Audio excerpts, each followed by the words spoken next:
저는 오늘 설교를 시작하면서 우리들이 그동안 익숙하게 사용했던 명언이나 혹은 격언들 있지 않아요?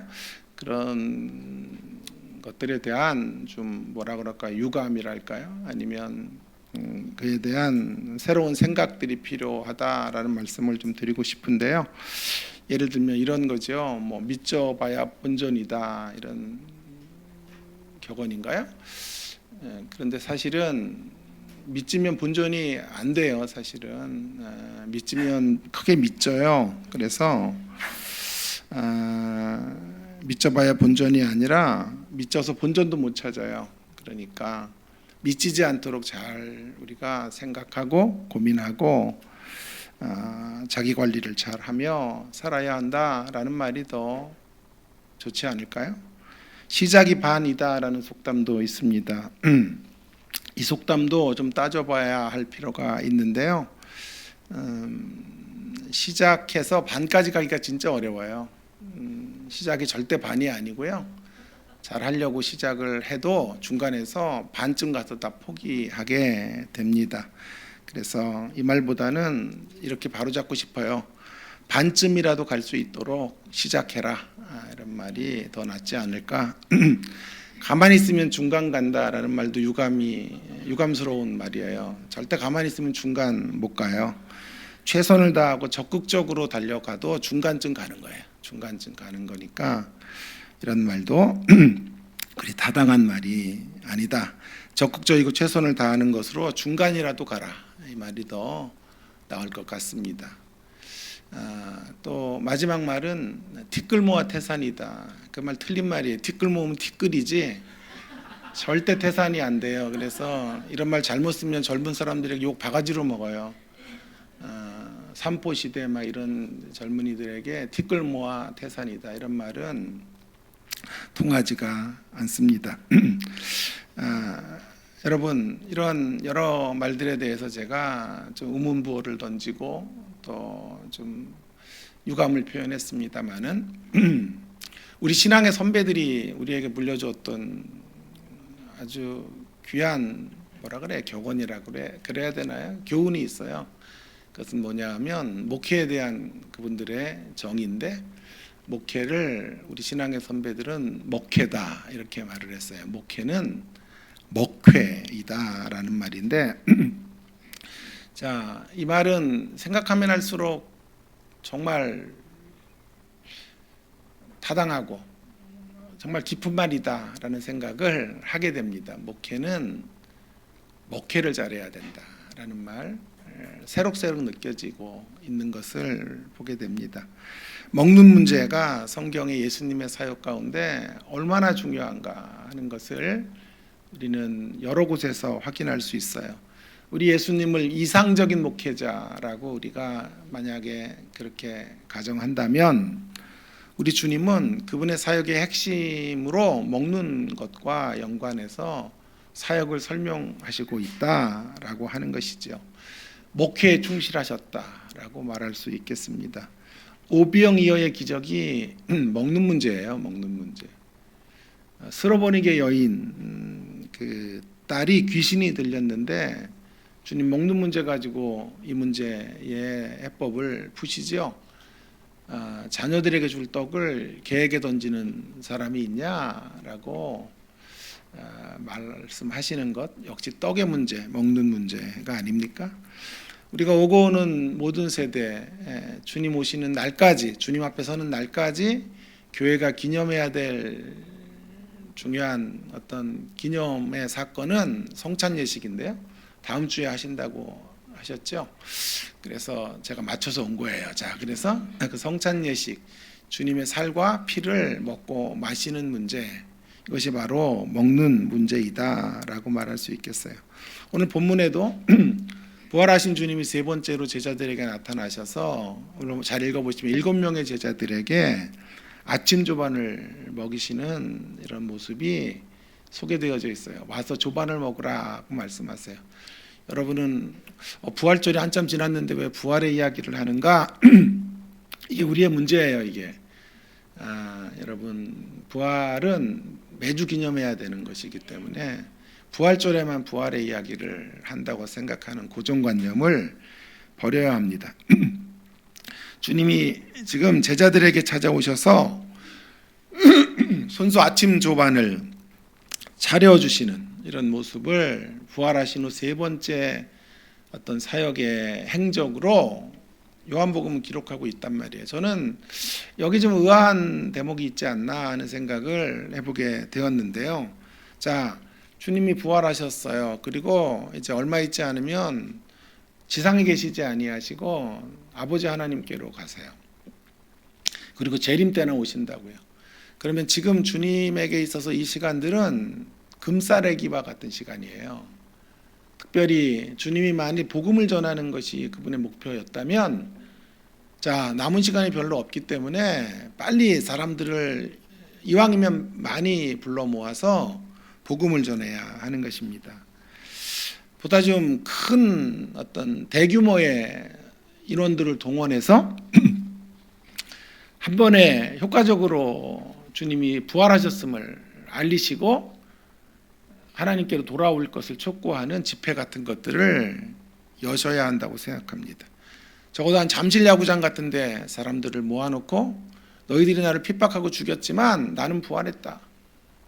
내가 부활했다는 것은 복음이 참된 것이고 진실한 것임을 입증하는 것이다 라고 말씀하시며 일거에 수천 수백 명들을 돌아오게 하는 일들을 주님이 하셔야 되지 않았을까요?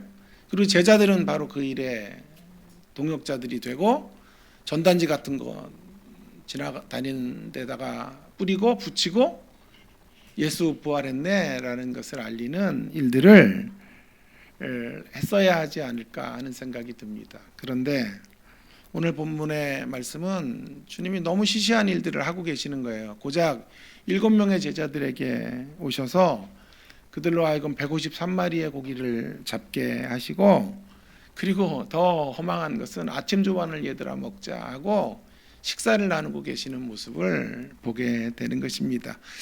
저는 질문하지 않을 수가 없어요. 무엇 때문에 주님은 이렇게 좀 한가로운 듯한 사역을 하고 계시는 것일까? 왜 주님은 제자들 7명과 식사하는 기사들을 영광 가운데 쓰게 하셨을까? 요한으로 하여금 이런 기록을 해야 하도록 하셨을까 하는 것입니다.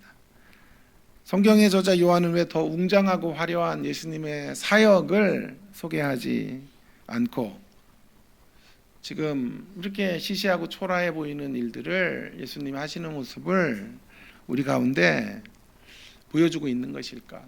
이런 질문이 오늘 본문에서 제일 중요한 질문거리라고 생각해요. 자, 이 문제를 풀기 위해서는요, 잠시 오늘 본문을 놔두고 이제 예수님의 공생의 자리로 가셔야 합니다. 예수님의 공생애 동안 식탁 교제가 어떤 의미를 가지고 있었는가 하는 것에 대해서 실마리를 거기서부터 좀 풀어가야 된다고 생각해요. 그래서 오늘 본문을 조금 있다가 다시 돌아오기로 하고 예수님의 공생애 가운데 펼쳐졌던 식탁의 장면들로 되돌아가 보도록 하겠습니다. 여러분, 예수님의 공생의 사역 가운데 유독 예수님은 잔치하시는 장면들, 식사하셨다는 구절들을 이제 많이 만나게 되는 것을 보게 되는데 분명 무슨 의도가 있었을 거예요. 그래서 누가복음 7장 34절 같은 데 보면 성경은 이렇게 말씀하고 있죠. 인자는 와서 먹고 마심에 말하기를 보라, 먹기를 탐하고 포도주를 즐기는 사람이요 세리와 죄인의 친구로다 하니. 예수님의 오신 목적 중에 하나가, 인자가 온 것은 의인들을 구원하려 하심이 아니라 악인들을 구원하시기 위함이다. 그 정도 이야기는 되게 우리에게 은혜가 되는데 여기 인자가 온 또 하나의 목적을 지금 누가복음 7장 34절에서는 인자가 와서 해야 되는 일이 먹고 마시는 일이었다. 그래서 별명을 예수님이 가지셨는데 먹기를 탐하는 자, 먹기를 탐하는 인생이라는 별명을 갖게 되셨어요. 자, 예수님은 왜 이렇게 먹기를 탐하는 자라는 별명까지 갖게 되었을까요? 예수님의 잔치 혹은 식탁 교제는 단지 예수님이 인간이기 때문에 그들과 함께 먹어야 한다라는 것을 알려주시는 걸까요? 우리의 인생에는 일용할 양식이 필요하다는 것을 재차 강조하시는 의도일까요? 아닐 것입니다. 오히려 이 식탁 교제가 갖고 있는 굉장히 중요한 의미가 있기 때문이에요. 이 식탁 교제는요, 한마디로 말하면 하나님 나라의 도래를 말씀하고 있는 거죠. 그리고 하나님 나라의 질서가 무엇인가, 새롭게 도래한 하나님의 나라와 그 하나님의 나라의 질서가 어떤 것인지를 알려주려고 하시는 거죠. 주님이 지금 식사하고 있는 그룹들을 잘 보시면 이 지점을 우리가 분명히 확인할 수 있는데요. 주님이 지금 식사하시는 그룹들은 그 시대에 식사를 꺼려했던 사람들과 함께 식사를 나누고 있어요. 사회적으로 격리된 이들과 함께 식사를 하는 것입니다. 이들에게 식탁 규제를 배설해주고 계시는 거죠. 그것을 통해서 그 식탁 규제가 펼쳐지는 그 자리에 하나님의 나라가 임했음을 말씀하려고 하시는 거예요. 하나님의 나라가 힘있고 기득권을 갖고 있는 인물들에게만 주어지는 것이 아니고 그들의 전유물이 아니라고 하는 것을 식탁 규제를 통해 말씀하려고 하는 것입니다. 하나님의 나라는 모든 이들에게 차별 없이 열려져 있는 나라인 것입니다. 이런 의미에서 하나님의 나라는 이 땅의 상식과 가치를 뒤집어 엎는 새로운 원리이고 하나님 나라의 새로운 새 질서가 지배하는 세상을 의미하는 거예요.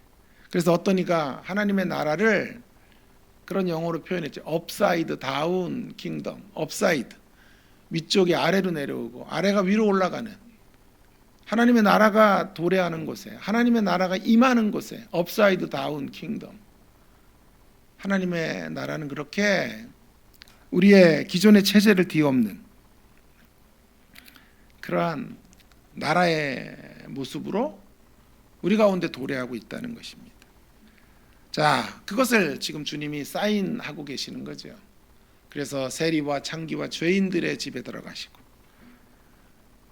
누구도 돌보지 않는 이들과 함께 식사하시며 기꺼이 그들의 집에 거하시는 주님의 모습들을 성경은 소개하고 있는 것입니다.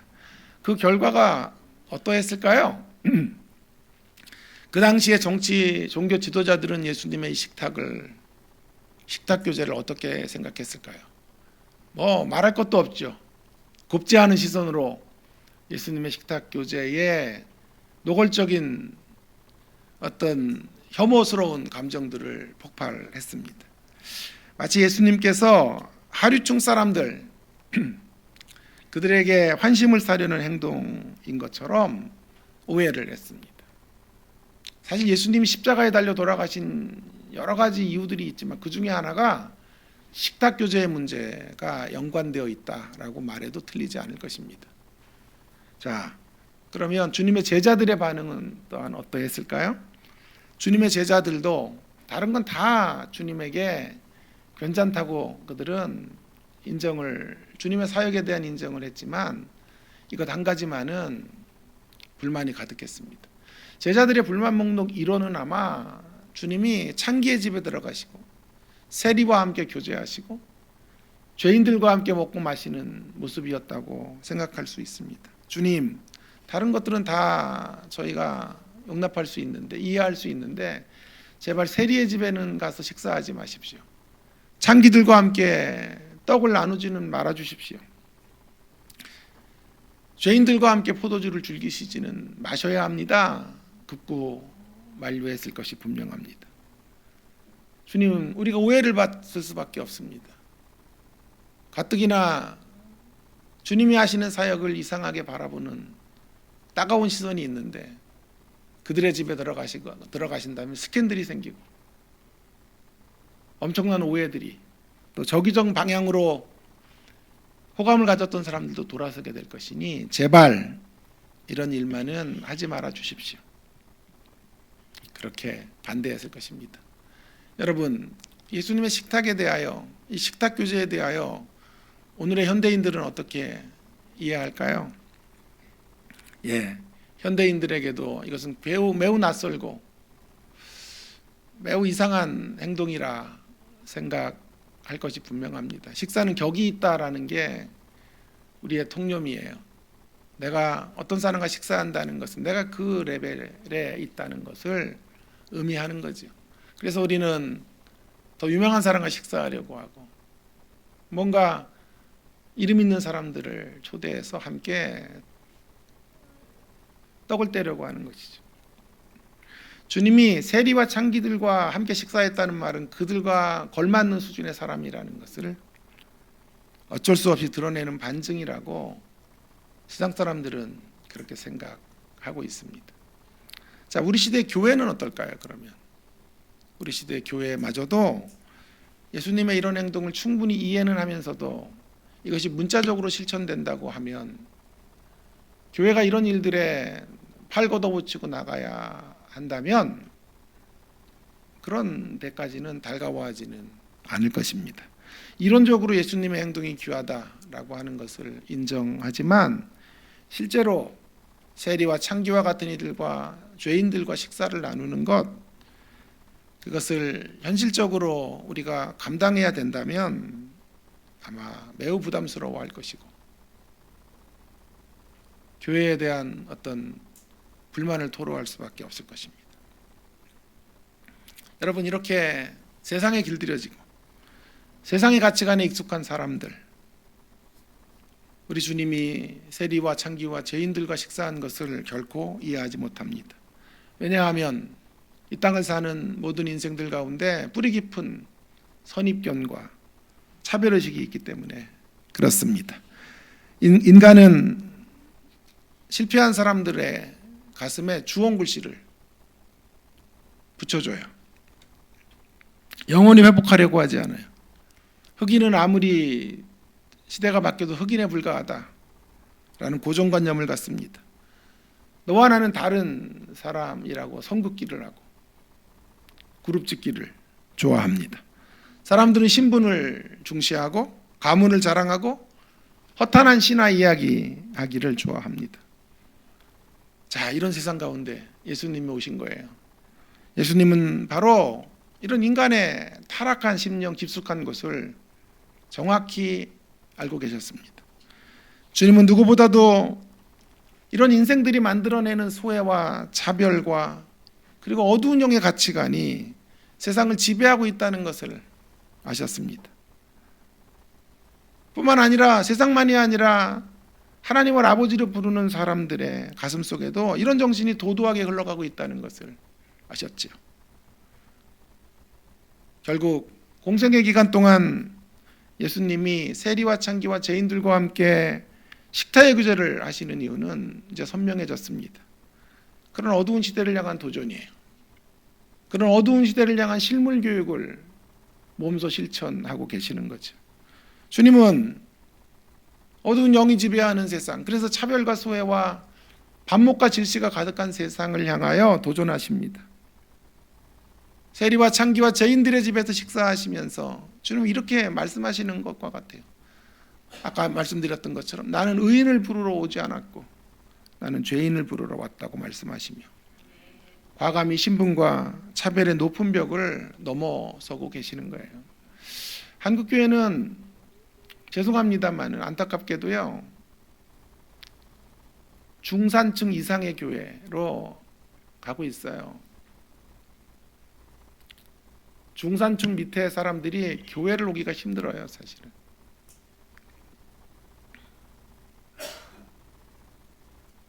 그것이 꼭 나쁘다라는 것을 말씀드리는 게 아니라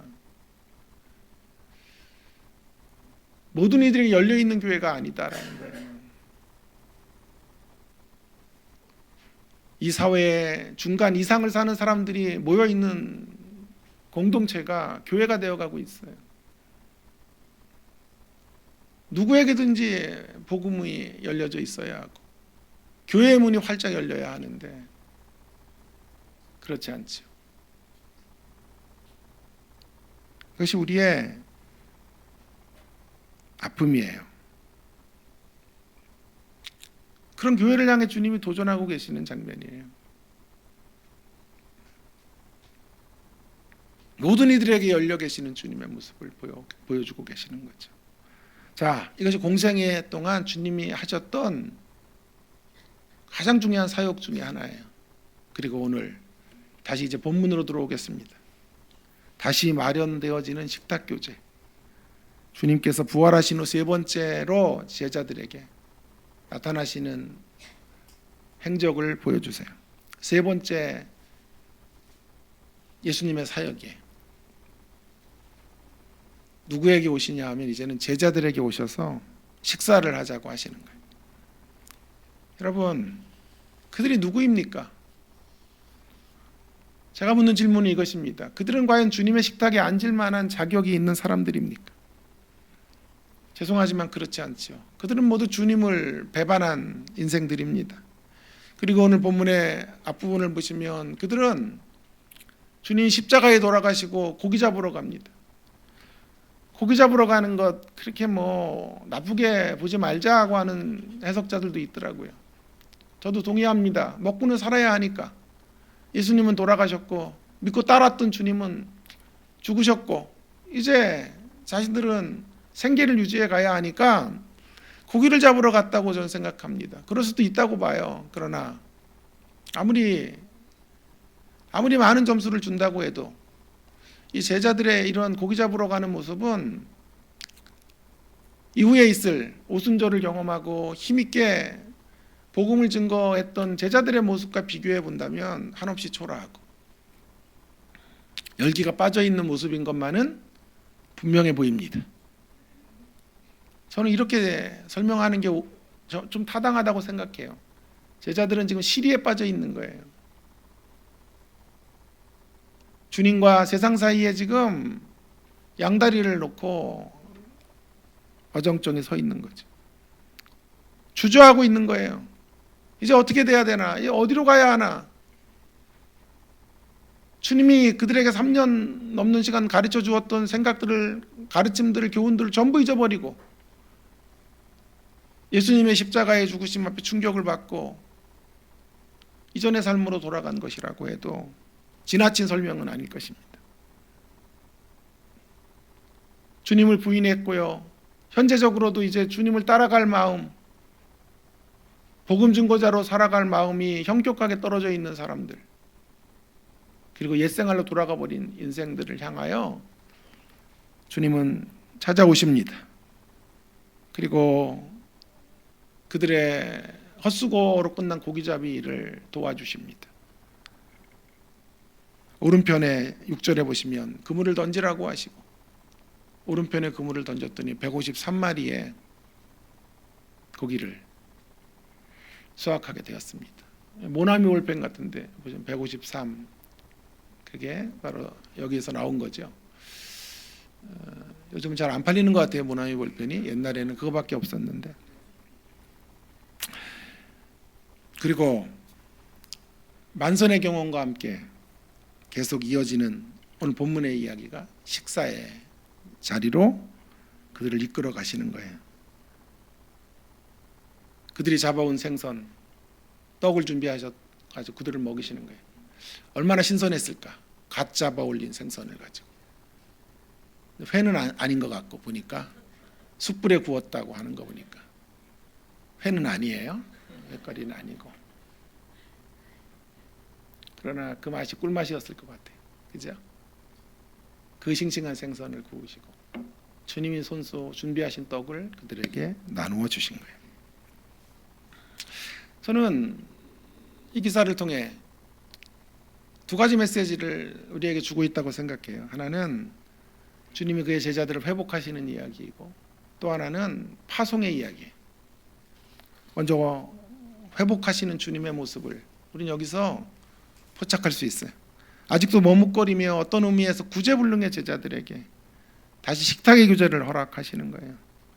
전에 세리와 창기와 함께 식사하셨던 주님, 그 주님을 이해하지 못해서 주님께 막 불만 섞인 목소리로 제발 그러지 마시라고 했던 그 제자들에게 이제 그 자리에 제자들이 앉아 있는 거예요.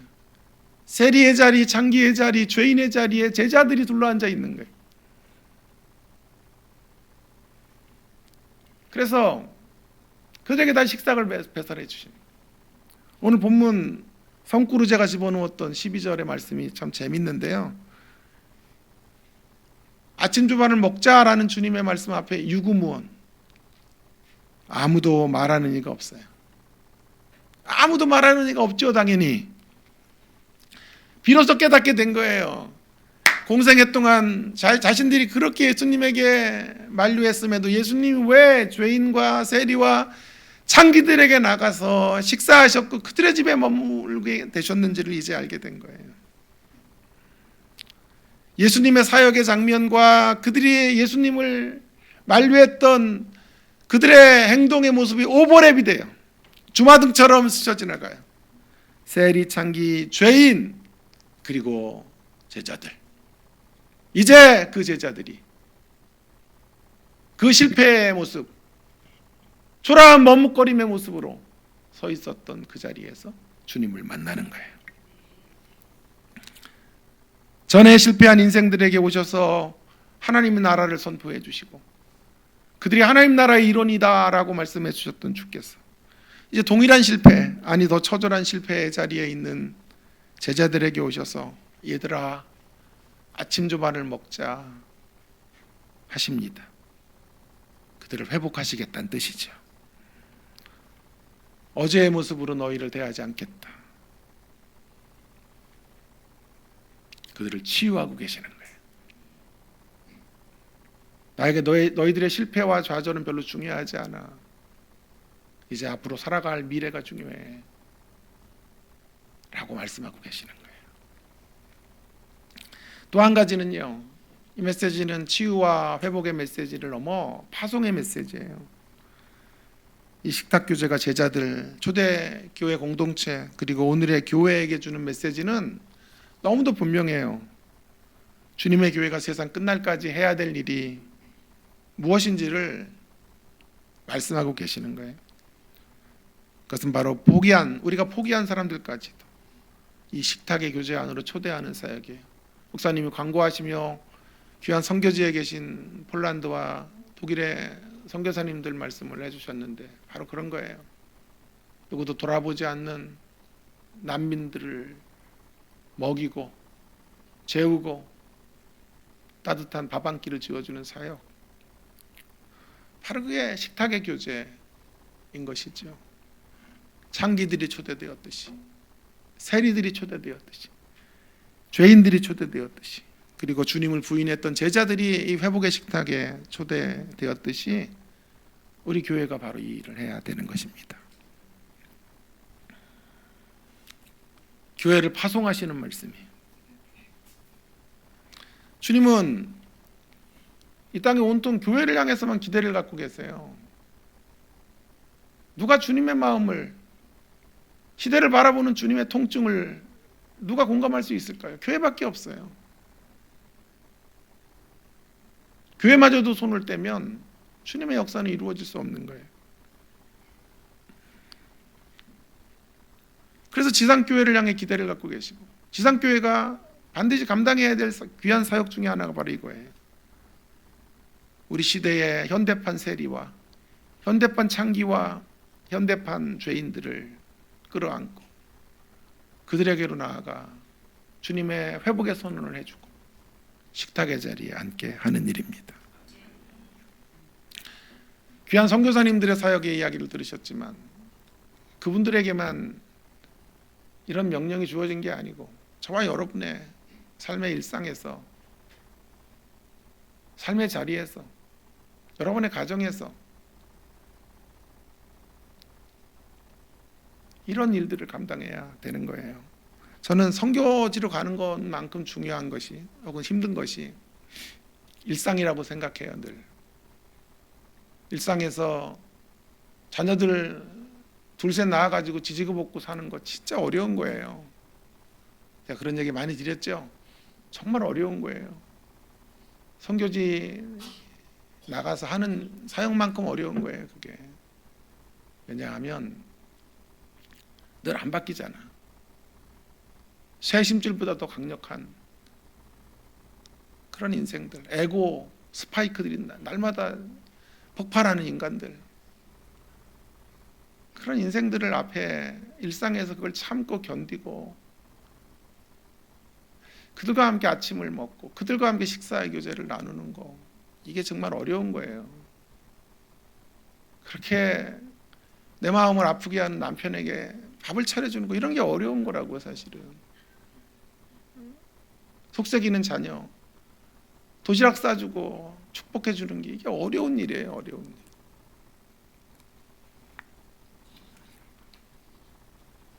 주님이 배설하신 식사는 바로 이러한 의미에서 치유와 회복의 공동체로 우리가 세상을 초대하라는 도전입니다. 이렇게 하나님의 백성들은 용서와 치유의 공동체, 평등의 공동체, 그리고 가족 공동체의 사명을 위해 세상에 보내진 거예요. 이 일에 우리가 신실해야만 세상이 주님께로 돌아올 수 있습니다. 다시 이제 제가 서론에서 말씀드렸던 이야기로 되돌아오겠습니다. 저는 목회를 먹회다라고 말씀드렸죠. 아니, 목회는 먹회여야 합니다. 단순히 내가 좋아하는 사람들과 나와 입맛이 맞는 사람들과 함께 먹는다는 의미의 먹회가 아니고요. 나와 입맛이 맞지 않고 나와 내 밥맛을 떨어뜨리게 하는 사람들마저도 함께 끌어안고 식사한다는 의미에서 목회는 먹혀야 하고, 여러분들의 별명도 이제 이렇게 지어져야 돼요. 먹기를 탐하는 자. 우리 모두는 이제 먹기를 탐하는 자로 이 세상 가운데서 살아가야 합니다. 교회는 이런 의미에서 이 세상의 유일한 대안 공동체라고 저는 생각해요. 교회는 내가 원하는 사람들만 모이는 곳이 아니고요. 또 그런 곳이 되어서도 안 돼요. 교회는 죄인들이 모여야 합니다. 세상에 포기한 사람들도 들어와서 치료받고 양육받아야 하는 곳입니다. 그리고 그들 모두가 함께 어우러져 식구가 되고 가족이 되는 자리가 교회에서 이루어져야 하는 것입니다. 사랑하는 성도 여러분, 우리는 왜, 무엇 때문에, 무슨 목적으로 주님으로부터 부름받았는지를 다시 한번 생각하시고,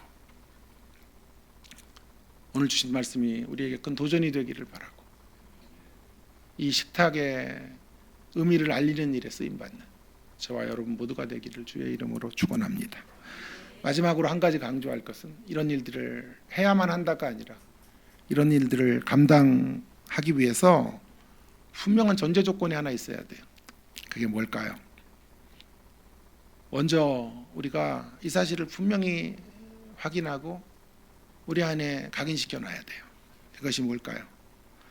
우리들이 주님의 식탁에 참여할 수 없었던 사람들인데 그 식탁에 앉게 된 인생이 되었다, 식탁에 초대된 인생이 되었다는 목매이는 감격이 우리 안에 있어야 하는 것입니다.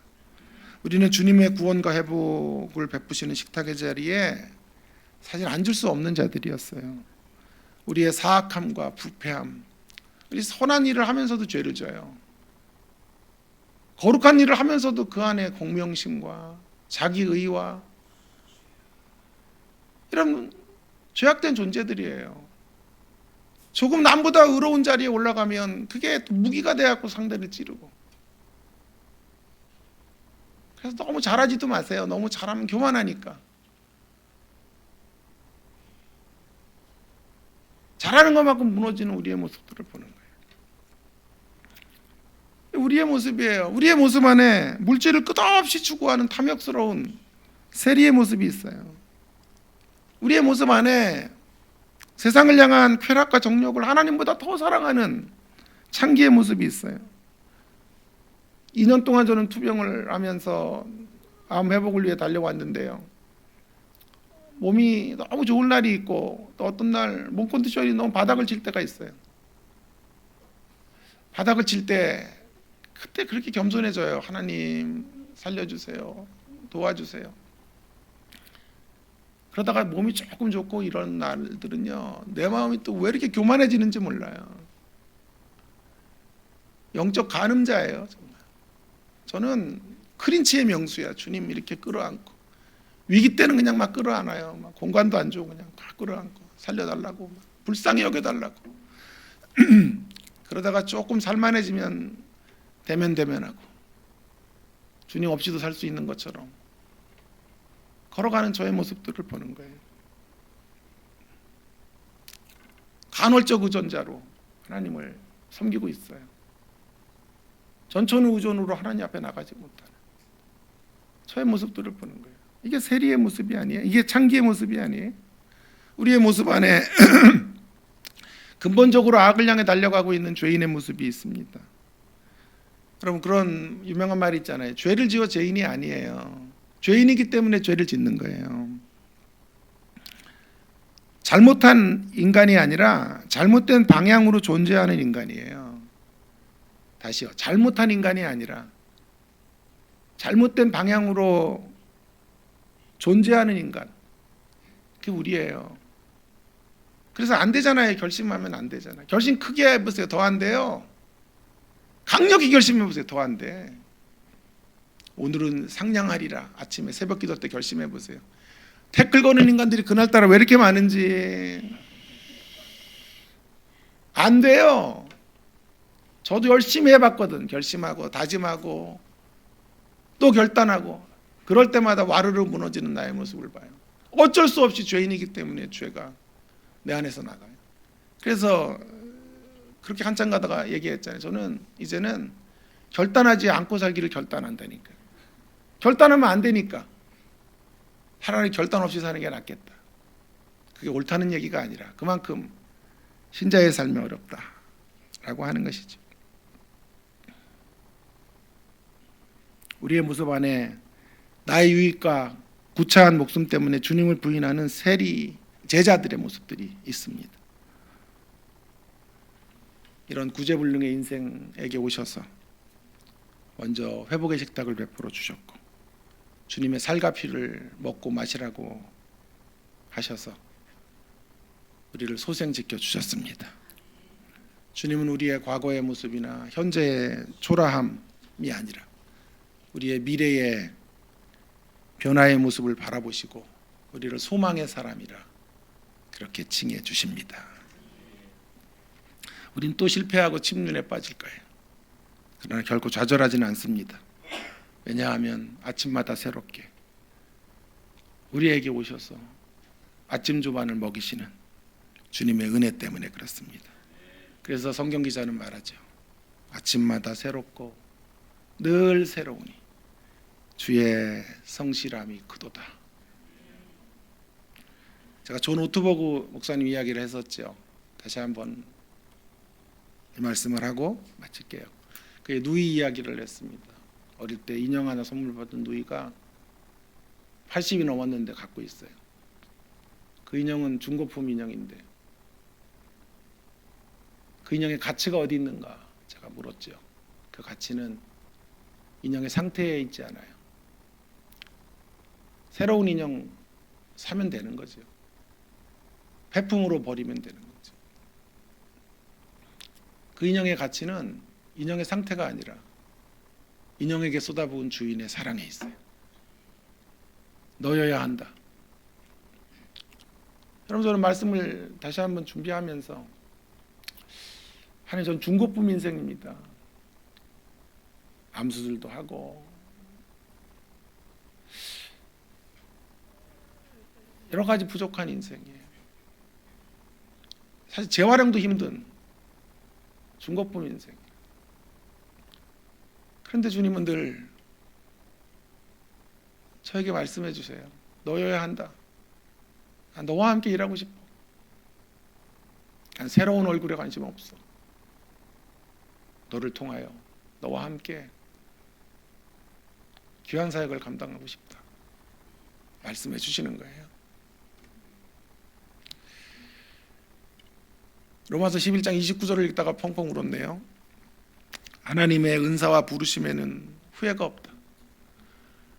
하나님의 은사, 하나님 우리에게 주신 온갖 귀한 선물과 부르심, 우리를 불렀는데 우리가 철들지 못하고 하나님의 뜻과 하나님 원하시는 방향으로 가지 못하는데도 하나님은 로마서 11장 29절에서 하나님의 은사와 부르심에는 후회하심이 없대요. 너 때문에 후회하지 않는다는 거예요.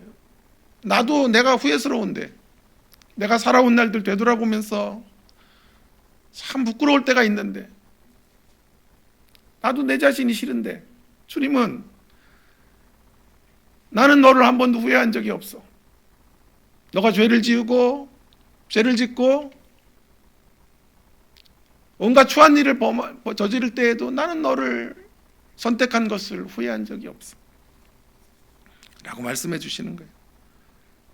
중고품 인생 같은 우리들을 후회하지 않는다고 말씀해 주셔서 얼마나 울었는지 몰라요. 후회가 없다는 단어는, 원어는요, 철회가 없다는 말이에요. 철회가 없어요. 근데 이건 있더라고요. 철퇴는 있어요. 철퇴는. 철회는 없는데 철퇴는 있어요. 철퇴. 그런데 아세요?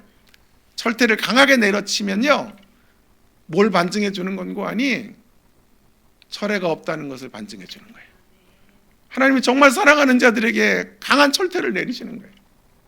제가 그 철퇴를 2년 전에 맞았죠. 잘 가고 있는 줄 알았고, 괜찮은 목사요, 교수인 줄 알았어요.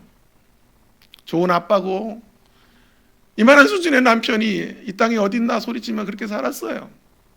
가는 데마다 설교를 했고, 은혜 받았습니다 라는, 교수님의 설교는 남달라요 라는 칭찬을 들으며, 또 그런 칭찬 못 들으면 오기가 생겨서 더 열심히 하고, 그렇게 살아왔어요. 그러나 그게 내 종교적인 알량한 자기의라는 것을 알게 되었고, 내 안에 깊숙한 곳에 있는 나의 교만과 나의 아집과 나의 옛사람의 자아가 꿈틀대고 있다는 것을 수술을 하고 나서 알았어요. 하나님이 철퇴를 내려치신 거예요. 그러나 감사해요. 그 철퇴가 강력할수록 하나님이 나를 끌고 가시고 고쳐서라도 나를 쓰시겠다는 하나님의 메시지이기 때문에 제가 오록을 만들었어요. 철퇴는 있으나 철회는 없어요. 오히려 그 철퇴가 강력할수록 하나님의 철회하심이 없는 사랑이 더 크다는 것을 제가 철퇴를 맞고 나서야 비로소 알게 된 거예요. 하나님의 부르심에는 후회가 없습니다. 여러분 누구 어떤 인생도 후회하지 않으세요. 그 어마어마한 사랑으로 우리를 지금도 바라보고 계시는 주님 앞에 이제 우리가 오늘 말씀을 중심으로 다짐해야 돼요. 주님, 저를 식탁에 앉게 해주신 그 사랑, 지금도 저를 고집하시고 넣어야 한다고 말씀해 주시는 그 사랑, 받은 자로 이 사랑을 알리고 펼치고 수많은 이들을, 수많은 영혼들을 이 식탁의 교제 가운데 이끄는 선한 통로로 주님 제가 쓰임받게 해 주시옵소서. 필요하다면 저의 물질도 드리고 저의 건강도 드리고 저의 있는 모든 것을 다 드려 어찌하든지 하나님의 나라가 흥황하게 되는 일에, 주님의 식탁의 의미를 알리는 일에 아름답게 쓰여지는 선한 역사의 통로 되게 주시옵소서. 함께 기도합시다, 여러분.